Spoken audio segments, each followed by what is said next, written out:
ప్రియమైన దేవుని బిడ్డలారా, మీ అందరికీ నా హృదయపూర్వక వందనములు. నేటి జీవవాక్యము ధ్యానించుకుందాం.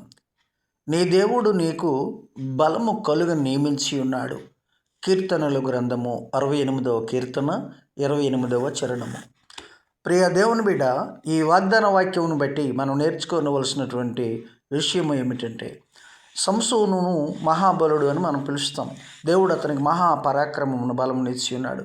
కానీ అతను పాపములో పడిపోయినప్పుడు, అతను దేవుని మాట ధిక్కరించినప్పుడు తన బలాన్ని కోల్పోయాడు.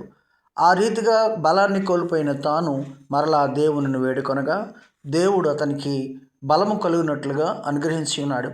దేవుడు తనకు కలుగజేసినటువంటి బలమును బట్టి ఆ యొక్క శత్రువుల యొక్క కోటను కూల్చి వారందరినీ కూడా సంహరించినట్లు మనం చూస్తున్నాం. అలాగే మనము కూడా ఒకవేళ బలము కోల్పోతే ప్రార్థించినట్లయితే దేవుడు బలమును అనుగ్రహిస్తాడు.